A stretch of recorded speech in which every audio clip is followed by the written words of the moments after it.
Ce podcast a été réalisé en collaboration avec Beboost. Sport, santé au féminin. Experts et passionnés réunis pour explorer les bienfaits de l'activité physique pour les femmes à tous les âges. Endométriose, grossesse, postpartum et ménopause. Mettre les femmes en mouvement à toutes les étapes de leur vie. Sport, santé au féminin. Bonjour. Dans cette série de podcasts, nous vous proposons de réécouter les interventions du colloque Sport Santé au féminin qui a eu lieu en décembre 2024 et qui a été co-organisé par le réseau Sport Santé, l'ARS, l'URPS Sage-Femme et la Dragesse de Bourgogne-Franche-Comté. Dans ce 6e podcast, nous vous proposons une séance plénière sur endométriose et activité physique adaptée avec Mathias Willam, masseur-kinésithérapeute. Tu nous racontes une histoire, tu nous partages des expériences et pour nous parler donc de l'impact de ce mouvement dans l'amélioration de la qualité de vie de nos patientes. Merci beaucoup pour l'invitation. Quand vous m'avez appelé, je me suis posé la question pourquoi moi et je me la pose toujours. Donc je vais vous faire un partage d'expérience, l'engagement, le courage face à cette problématique que nous rencontrons qui est la chronicité. Quand j'ai réfléchi sur l'intérêt du mouvement par rapport à cette pathologie qu'est l'endométriose, je me suis dit, d'abord, je ne vais pas venir seul, donc je suis venu avec une patiente que vous allez entendre. Mais au préalable, je voudrais poser 2-3 petites choses. Mon intervention d'avant, docteur, merci pour cette intervention et permettez-moi de saluer votre engagement et votre empathie pour toutes ces femmes que vous croisez. Parce qu'il y a quelque chose dont on ne parle pas, c'est la douleur. On ne définit pas la douleur et on ne parle pas de la vulnérabilité et de la fragilité du soignant face à la douleur. Quand ces patients arrivent et qu'ils nous partagent ce moment assez singulier, ça fait peur, ça fait mal. On a des expériences, il y a des jeunes professionnels, il y a des professionnels plus aguerris, il y a des professionnels, on a nos croyances, on a nos savoirs et en fait on prend ça, on reçoit ça et il faut qu'on le digère, qu'on l'interprète, qu'on le restitue et c'est pas facile. Et je voudrais rappeler quand même que l'OMS définit la notion de la bonne santé. Difficile de dire à quelqu'un qu'on peut être en bonne santé en étant infirme. Difficile de dire à quelqu'un que tu vas vivre avec et que tu vas avoir, comme les Anglais disent, tu vas être un survivor, tu vas avoir cette vie de plus. Parce qu'on t'annonce que de toute façon, à partir de demain, ce sera différent. Et que tu as mis le pied dans un nouveau chemin et que nous, professionnels de santé, on doit vous accompagner dans ça. Un peu comme des parents vont toucher l'enfant. Alors évidemment, il y a le petit get control, la petite caresse qui fait que tu vas repartir, mais nous, on est ça, on touche les gens. Et notre profession, les masseurs kinésithérapeutes, puisqu'on a dit que kiné, masseur kinésithérapeute, c'est touché par le mouvement. On est là pour restituer le mouvement, pour le permettre. Ensuite, faut-il qu'il soit efficace. Vous avez parlé des endométrioses, on pourrait parler des obésités, on pourrait parler des diabètes, à chaque chronique, son histoire. Ensuite, il y a la notion de la douleur, une expérience sensorielle, émotionnelle, désagréable en réponse à une atteinte tissulaire réelle ou potentielle, décrite en ces termes. Je vais faire référence à Jocelyne Roland, qui a beaucoup travaillé sur le cancer du sein. Le muscle, c'est une unité absolument formidable. On en a besoin parce qu'elle nous permet de bouger, mais on en parlera après. Elle sécrète aussi des hormones qui sont dans une chaîne indispensable pour qu'ensuite le système nerveux central crée des hormones de la coordination, du plaisir, de la régulation du tonus, ce qui va peut-être nous permettre d'avoir moins mal. Comment on répare cet élément ? Seul, c'est impossible. On ne peut pas faire de la globalité seul. On ne peut le faire qu'à plusieurs. Sans vous, sans le diagnostic préalable, on ne peut pas ensuite, nous, évaluer ce muscle. Une fois qu'on l'a évalué, on ne peut pas le restituer sans des professionnels d'activité physique adaptée, sans des coachs, sans... Et ensuite, le patient doit retrouver une forme de liberté. Alors, j'ai mis ces petits dessins sur une artiste qui a essayé de définir l'endométriose. Je n'ai trouvé aucun tableau de joie. Alors, j'en ai quand même un peu cherché, donc je vous présente Cécile, que je remercie. Je m'appelle Cécile, j'ai 51 ans. J'ai été réglée dès mes 12 ans et rapidement, j'ai basculé dans une vie faite de douleurs et d'hémorragies massives. J'ai grandi en étant toujours sous traitement. Une cœlioscopie à mes 18 ans a confirmé que c'était pas la joie. Adénomiose. J'ai pu avoir 2 enfants sans trop de difficultés, mais à chaque arrêt de traitement hormonaux, je repartais dans des douleurs qui étaient difficilement gérables. L'âge avançant, mon état s'est pas amélioré. À 45 ans, j'étais pas périménopausée, pas de ménopause non plus, et les symptômes se sont intensifiés. Après l'utérus, les ovaires douloureux, les hémorragies, la vessie est rentrée dans la danse, l'estomac également. De désagréments mensuels, la douleur est devenue quasi chronique et handicapante dans ma vie de femme, de mère et de chef d'entreprise.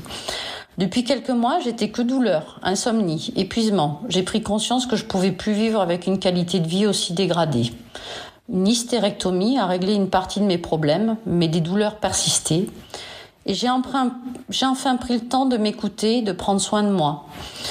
En fait, l'acte chirurgical est une partie de la solution, mais le spectre douloureux était tellement ancré en moi qu'il a fallu mettre en place de quoi me détendre ce corps crispé par des années de crampes et de douleurs, réapprendre certaines sensations, des gestes, se réapproprier ce corps qui était devenu un ennemi. Et c'est une partie de la démarche et c'est pas forcément la plus facile, et c'est pour ça que je considère qu'il est important de savoir s'entourer de personnes bienveillantes et savoir aussi s'écouter, ce que, en tant que femme, on fait pas tous les jours. Quand on s'est rencontrés avec Cécile, c'était une soirée parce que elle anime un grand événement à Nîmes qui s'appelle l'Urban Trail. Et quand on s'est rencontrés, je la trouvais très fatiguée et elle a commencé à me lâcher ce mot, endométriose, adénomiose, qu'elle allait se faire opérer, qu'elle souffrait. Vous parliez d'ostéopathie viscérale, de toucher, oui, on a cette capacité d'aller lutter contre ces adhérences, ces souffrances, ces rétractions musculaires, parce que la douleur, ça enferme. Et on a vu avec Sonia ce matin, elle n'a fait que des choses vers l'ouverture. Le premier mouvement, c'est la respiration. Difficile de respirer correctement quand on a mal. Cette synergie abdomino-périnéale. Je ne fais pas de rééducation périnéale. Je fais, je sais pas quoi, je touche les gens. Par contre, mon ambition, c'est, est-ce qu'on peut être la femme de gauche, tout en ayant le corps de droite ? Je pense que c'est possible. À ce moment-là, il faut écouter, se rencontrer et définir un projet. Donc évidemment, la première chose, c'est de parler de douleur. Quels sont les impacts de la douleur ? Ça fait quoi la douleur ? La douleur, on l'a dit, ça favorise la sédentarité. Quand tu as mal, tu ne veux pas bouger. Parce que c'est difficile de bouger quand tu as mal. Dès qu'un muscle va s'étirer, tu vas sentir que ça va te rappeler des mauvais moments. Donc fatalement, la première chose qu'il faut poser à vos patients quand vous venez les voir, c'est la théorie des 4 S, c'est d'essayer d'évaluer sur les derniers mois, les dernières années, globalement, comment ils ont évolué. Est-ce qu'ils bougent moins ? Est-ce qu'ils respirent moins bien ? La douleur, la sédentarité, c'est de toujours rester dans un volume inspiratoire. On ne va pas dans l'expiration, on ne peut pas aller dans la profondeur parce que ça fait mal. On ne peut pas non plus y aller parce qu'on est rétracté, parce que nos muscles ne vont pas bien. Donc toute la mécanique respiratoire. Donc le premier bon mouvement, même là quand vous êtes assis, essayez de respirer à grande amplitude. Vous allez voir que la position assise vous empêche de respirer à grande amplitude. Donc la première chose, le premier mouvement, c'est la respiration, et c'est ce qu'on a vu avec Sonia ce matin. L'autre, c'est la solitude ou l'isolement. C'est pas exactement la même chose. Mais la douleur, ça isole. Vous allez en parler à qui ? Toute la journée, comment vous allez ? Mais je vais bien. Mais on a vu depuis hier, à travers les regards, à travers le toucher, qu'il y a des gens qui nous ont dit qu'ils allaient bien et pourtant ils n'allaient pas si bien que ça. Mais on fait avec. Quelquefois, il y a des gens qui viennent au cabinet pour bouger. Quand je les regarde arriver, que je les vois, hommes ou femmes d'ailleurs, et que je les vois arriver endimanchés, l'énergie qu'il a fallu par la douleur pour arriver comme ça. Ce qui veut dire que quand cette personne va arriver, est-ce qu'il lui reste encore de l'énergie pour faire du sport ? Est-ce que venir, c'est déjà pas un acte de mouvement ? Est-ce que venir, c'est déjà pas un acte dynamique et qu'à ce moment-là, le bon soin de confort pour que tu retournes chez toi et que tu continues ta vie, c'est déjà pas un soin ? Pour que justement, on essaye de t'aider à sortir de cette solitude. Est-ce que d'aller vers des endroits où il y a d'autres gens, reparler à des gens quand tu as été isolé, c'est compliqué. Mais parler, c'est respirer. C'est pas si facile que ça de sortir des mots.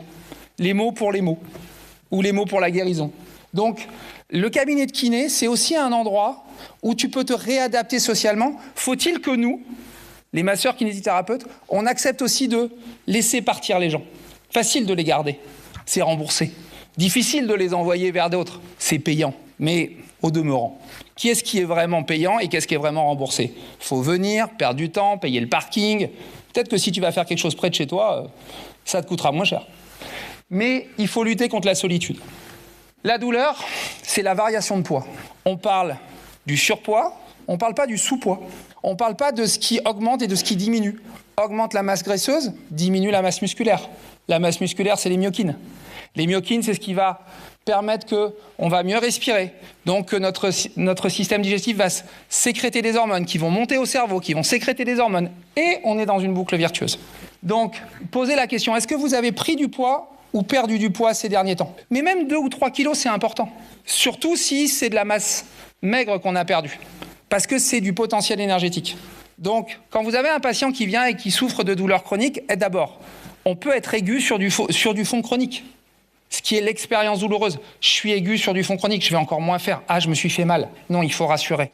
Pour rassurer, il faut expliquer. J'ai beaucoup entendu, il faut former les gens. Je crois qu'il faut qu'on se forme à la douleur. Je crois qu'il faut qu'on se tienne la main face à 25 millions de patients douloureux chroniques. Face à 25 millions de gens qui se posent des questions. Et on n'a pas tous les réponses. On a les réponses de notre expertise. Les patients ont l'expertise de leur corps. Et au milieu, il y a les croyances. Et donc, je pense que ça, c'est important de ramener les choses à l'essentiel. Donc, la variation de poids, ça va vous donner des informations sur comment fonctionne et surtout, qu'est-ce que vous allez pouvoir proposer aux patients. Le dernier, c'est le vieillissement, la sénescence. Dans la maladie chronique, docteur, vous m'arrêterez si je dis des bêtises, mais dans les phases aiguës, on vieillit plus vite. Mais on peut rajeunir avec le mouvement. Mais la sénescence, c'est effectivement à un moment donné... Alors, j'ai emprunté ce mot qui est en fait le vieillissement de la cellule. Quand malheureusement, elle est vraiment en sénescence, elle ne peut pas revenir. Mais par contre, on le voit, je vais vous prendre l'exemple du cancer du sein, cette maladie qui est fulgurante, où pendant 1 an et demi, vous rentrez dans un tube où vous vieillissez, vous rajeunissez, vous vieillissez, vous rajeunissez, et puis à un moment donné, on vous dit que vous êtes en rémission et que peut-être vous allez avoir cette vie de plus. C'est une forme de sénescence. On perd l'équilibre, on perd la coordination, on perd la dissociation, on perd la confiance en soi, on perd l'image de soi, on perd le ressenti. Et tout ça, il faut le retrouver. C'est la même chose dans l'endométriose. Il y a la notion où, à un moment donné, ce qui est impacté, on parle de la restitution par le mouvement. Peut-être qu'il va falloir qu'on parle aussi de l'intégration par les sens. Quand vous dites que vous n'avez pas qu'une vie avec la kinésithérapie que vous chantez, je crois, c'est ça? En fait, c'est les sens. Hier soir, il y avait cette soirée avec de la musique et puis il y avait Sonia, parce que Sonia, vous l'avez vu ce matin, c'est une icône. Voilà, c'est de l'énergie pure, c'est de l'humanité, c'est une huile essentielle à elle toute seule. D'ailleurs, elle fait des formations, elle a oublié de vous le dire, elle était complètement... voilà. Mais je pense qu'elle allait rencontrer. Et hier, à un moment donné, il y avait des gens qui étaient là, qui n'osaient pas bouger. Et en fait, par des mots, par des attitudes, elle les a accompagnés, c'est une chaîne bienveillante. On a vu les difficultés qu'on a eu à lancer, puis quelqu'un s'est mis à chanter, et puis finalement le ridicule s'est estompé, et derrière tout le monde s'est amusé parce qu'on était ensemble. En fait, c'est la même chose. C'est cette notion de comment la cellule reprend. J'appelle ça la mémoire de l'eau. Écouter, comprendre, pour un projet, ça c'est pas facile. Alors évidemment, il y a un outil qu'on appelle l'éducation thérapeutique, l'ETP. Mais comment on fait de l'ETP en libéral ? Ou est-ce qu'on n'en fait déjà pas de l'ETP en libéral tous les jours? Mais on est peut-être un petit peu seul. Écouter, comprendre, entendre, c'est aussi recevoir pour rendre. Et puis, c'est pas facile de dire à quelqu'un qui souffre que globalement, vous allez peut-être l'amener à pouvoir bouger correctement. Mais bouger autrement. Peut-être que vous allez aussi lui dire, ça, tu pourras pas le faire. Peut-être que vous allez pouvoir lui dire aussi, peut-être que ça, tu vas le faire, mais tu vas le faire différemment. Est-ce qu'on n'est pas tous des Philippe Croison, quoi? Est-ce qu'on peut pas tous traverser la Manche à la nage avec pas de bras, pas de jambes? Quand ce type, à un moment donné, est allé voir des masseurs kinésithérapeutes et des gens pour dire « je vais traverser, je connais bien son kiné », il a fallu y croire quand même. Il a fallu que lui, il y croie. Et puis tout a été adapté. Il a fait de l'activité physique adaptée, on l'a fait bouger d'une certaine manière, et ce type derrière a fait un Paris-Dakar. Et aujourd'hui, il vous dit que malgré tout ce qu'il a traversé, il vit encore cette vie de plus. Mais il la vit parce qu'il peut être en mouvement, il peut être en liberté corporelle. La loi de 2016. Ce qui est intéressant, c'est quand on a imaginé la loi, et c'est une grande avancée, on n'a pas forcément imaginé que le patient pouvait changer de phénotype. On n'a pas imaginé qu'on pouvait avoir cette vie de plus. Est-ce qu'on peut passer à un moment donné du vert au rouge et du rouge au vert? Et comment ça se passe? Vous disiez, j'entendais ce matin, comment on fait quand on a une prescription d'activité physique adaptée et qu'on a un patient complexe en face de nous? Comment on assure le lien pour qu'il ne vive pas l'expérience douloureuse, pour qu'on ne vive pas l'expérience douloureuse et qu'on ose lui permettre de se développer? Ça, je pense que c'est ensemble qu'on va y arriver. Je pense qu'il nous faut le diagnostic du médecin, il nous faut le diagnostic de notre profession, 120 000 kinés sur le territoire. Je ne vais pas prêcher pour notre paroisse en disant qu'il faut que ce soit nous. Non, je pense qu'on doit être intégré. On a été sortis pendant le confinement des soignants, ça m'a profondément choqué, qu'on sorte 120 000 soldats d'un combat sanitaire. Parce qu'on est des paramédicaux. Mais dans paramédicaux, on a médicaux. On est aussi un soin de support, au sens noble du terme. On va supporter les médecins, supporter les patients, au service de quelque chose.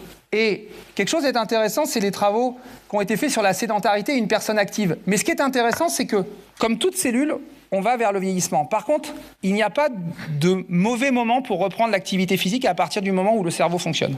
À tout âge, vous pouvez reprendre. Donc, la sédentarité, c'est réversible. Si on le fait correctement. Si on l'adapte. Si on n'est pas dans le trop, mais il faut non plus ne pas être dans le pas assez. Et ça se fait par le toucher. Et on a un truc, nous, c'est qu'on touche.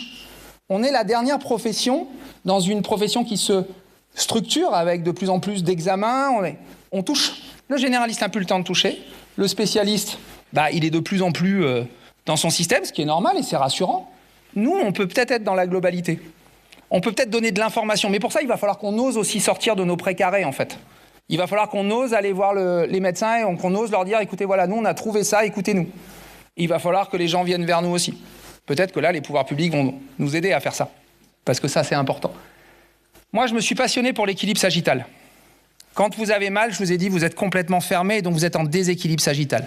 La performance, si vous regardez les athlètes de haut niveau, c'est qu'ils ont toujours cette capacité d'être droit et d'être ouvert. Donc, j'ai entendu hier parler de posture, j'étais impressionné. On ne peut pas imaginer la patiente qui est venue nous raconter son histoire, qui est médecin, 3 grossesses, dont le gémellaire. Quand vous la voyez, vous ne pouvez pas imaginer qu'elle a eu ça, qu'elle a vécu ce moment-là. Pourtant, elle a un corps qui s'est restitué, mais elle est droite. Si vous êtes droit, vous respirez mieux, vous digérez mieux et surtout, vous transmettez les forces beaucoup mieux. Donc l'équilibre sagittal, c'est important. Mais l'équilibre sagittal, c'est comme tout, c'est personnalisé. On n'a pas tous les mêmes dos. Certains sont très cambrés, certains ont des dos droits, certains ont des scolioses, certains ont des histoires, certains ont eu un accident, certains... Néanmoins, le muscle est plastique, le muscle est élastique. Donc si on le travaille d'une certaine manière, la fonction va primer sur la structure. Et mesdames, votre corps change au cours de votre vie. C'est impressionnant de voir la capacité qu'un corps a à s'adapter à la vie. Comment un enfant va se développer et comment vous allez retrouver votre corps après, ce corps d'après. Donc c'est plastique, il y a qu'à juste le regarder, c'est comment on l'accompagne. Alors, quand tout va bien, il y a besoin de personne. Et puis à un moment donné, il y a des histoires de vie qui fait que ça bloque. Et il faut une équipe pour globalement pouvoir remonter. Et quelque part, un malade chronique, c'est un athlète de haut niveau qui s'ignore. Donc, j'ai fait ce petit schéma pendant le confinement parce que j'ai essayé de comprendre. Et je l'ai fait avec un médecin de la douleur, le professeur Brodeau, qui est à Nîmes, et puis une psychologue clinicienne spécialisée dans le psychotrauma qui s'appelle Stéphanie Boulet à Kessargues. Parce qu'on a travaillé sur la notion du trauma. On a travaillé sur la notion du cerveau. On a travaillé sur l'inaccessible, les aires corticales, les aires sous-corticales. La notion et en quoi le mouvement te permettait justement de faire le lien entre ces deux mondes. Donc parfois, il faut prendre le temps d'évaluer. Alors pourquoi ce schéma ? Parce que le système bio, c'est le système nerveux volontaire. Quand vous n'allez pas bien, vous le faites à la volonté. Système très efficace, peu endurant. Mais par contre, c'est ce qui vous permet globalement, à force de répétition, de devenir automatique. Il faut environ 3000 répétitions pour que ça devienne automatique. On a tous appris à conduire, on n'y pense même plus. Mais si vous n'avez pas d'énergie pour faire ça, le système nerveux autonome, c'est compliqué. Et ces systèmes se nourrissent les uns par rapport aux autres. Vous pouvez tout donner sur un match, vous ne pouvez pas faire une saison. Donc à un moment donné, il faut équilibrer ces systèmes. Et là, on comprend bien que tout seul, on ne peut pas y arriver face à ces patients. Et que si on n'a pas les bons diagnostics et les bonnes informations, c'est compliqué de travailler. Néanmoins, l'élément qui est toujours modifiable, rappelez-vous, c'est le muscle. L'articulation, une fois qu'elle a évolué, l'arthrose, elle ne reviendra pas en arrière. Le ligament, il ne reviendra pas en arrière. Le muscle peut toujours revenir. Et le muscle, c'est une usine à production de mouvement et d'énergie. L'expérience douloureuse, alors, complexité de la prise en charge. Comment bouger ? Pourquoi bouger ? Vous l'avez parfaitement dit, docteur. Avec qui bouger ? Prise en charge pluridisciplinaire, le kiné, l'APA, le psychologue, le podologue, le psychomotricien, le prof de danse. Avec qui ? Du moment qu'on est rassuré et qu'on est dans un univers sécurisant. La douleur, tout le monde voudrait évoluer de manière linéaire. Sauf que la vie, c'est pas si simple que ça. Sauf que je vous rappelle, la douleur, c'est une expérience sensorielle, émotionnelle, basée sur une lésion réelle ou imaginée comme telle. Donc parfois, quand les gens rechutent, ils ne voient pas qu'ils ont progressé. On a besoin de leur dire qu'on est fiers d'eux. On a besoin de leur rappeler qu'ils ont évolué. On a besoin de leur dire, attendez, vous n'avez pas régressé. Vous êtes juste en train de monter une marche de plus. C'est comme quand on fait du ski. Quand on passe de la rouge à la noire, on a l'impression qu'on a régressé. Mais non, on est juste passé sur une noire. Là, c'est la même chose. Donc, ne pas oublier que cette pathologie chronique, elle inhibe les sens. Elle vous fait perdre le goût. Elle vous fait perdre les sensations. Et si les sensations sont pas bonnes, la restitution ne l'est pas. Donc, on a besoin d'être accompagné. Moi, je suis toujours interpellé par le nombre de personnes qui regardent Mbappé taper dans un ballon. Alors que le type, il s'est joué... Et on dit qu'un malade chronique, il doit être tout seul en autonomie pour globalement faire correctement les gestes. Or qu'il ne sent plus puisque tous ces récepteurs sont impactés. Vous l'avez dit, docteur. Il y en a de partout, des cellules. Et donc, tous ces récepteurs-là, ils sont englués. Et ils donnent une mauvaise information. Et nous, avec nos mains, on va pouvoir libérer tout ça. Et essayer de faire en sorte que le patient ne vive pas cette expérience douloureuse qui va le remettre dans la sensation qu'il n'est pas capable, dans sa solitude, dans sa fermeture. Et il y a quelque chose qui est intéressant face à la douleur, c'est que quand vous avez une douleur très aiguë, vous avez toujours une mémoire quasiment dans le tissu. Une douleur aiguë s'accompagne toujours d'une contracture musculaire.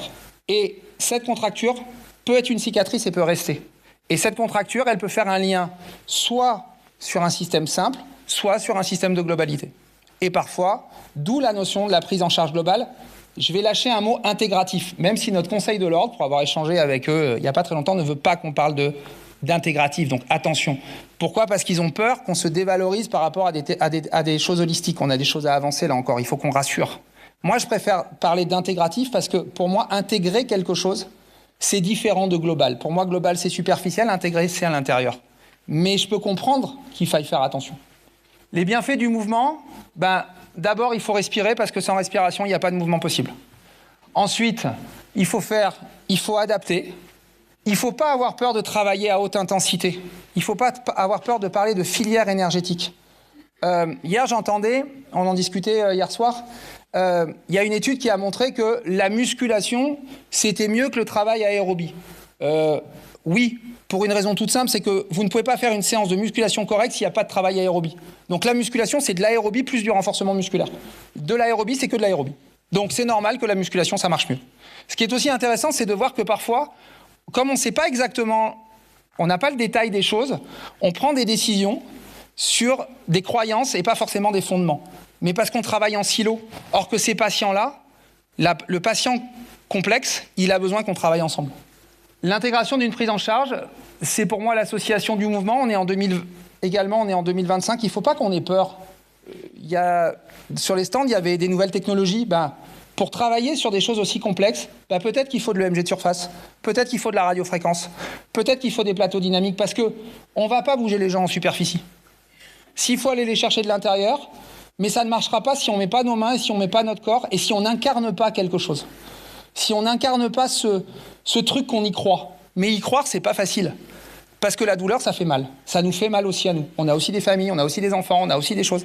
Quand moi, je vois arriver une enfant de 20 ans qui est complètement en fermeture, qui est une hyperlordose, qui a des cellules d'endométriose partout, je vois mon fils qui a 20 ans et je me dis, mais si c'était mon fils, là. Et pourtant, il va falloir que je la bouge. Et pourtant, quand elle va pleurer, il va falloir que je lui dise, c'est pas grave, on va avancer. Et aujourd'hui, c'est quelqu'un qui va mieux. Mais c'est 2 ans de travail. C'est 2 ans de libération parce que ce corps qui est complètement rétracté, on sait qu'un muscle, il va pas se libérer en 3 semaines. Ça va prendre du temps. Et puis s'il y a une expérience douloureuse parce qu'il y a une phase aiguë qui arrive, il va de nouveau repartir dans cette fermeture et dans cette constriction. Donc il va falloir le réaider. Pareil avec d'autres pathologies chroniques. Donc ça prend du temps et pour ça, c'est bien d'être à plusieurs. De la bonne santé à la vie avec la chronicité, cette maladie, elle est terrible parce que cette petite fille, avant d'avoir sa puberté, elle va très bien en fait. Elle ne sait pas qu'elle va avoir une vie où il va falloir qu'elle, à un moment donné, elle lutte contre ça pour globalement devenir cette personne-là derrière. Et il y en a plein, en fait, qui nous le montrent. Et pour ça, elle n'y arrivera pas toute seule. Il faudra qu'elle ait une équipe autour d'elle avec des gens qui y croient et des gens qui se soutiennent. Avant la maladie, pendant la maladie, cette vie de plus, un projet personnalisé qui construit le patient pour l'aider à vivre comme après. Et voilà, je vous remercie. petits mots. Non, vraiment merci. Moi, j'ai vraiment énormément apprécié cette présentation. Et effectivement, je pense qu'on évolue dans un monde du sensible. Donc, c'est vraiment urgent de prendre en charge les patientes tout de suite quand elles ont mal pour justement éviter s'inscrire dans leur parcours et être le moins possible dans la chronicité pour ne pas avoir de phénomène de centralisation de la douleur.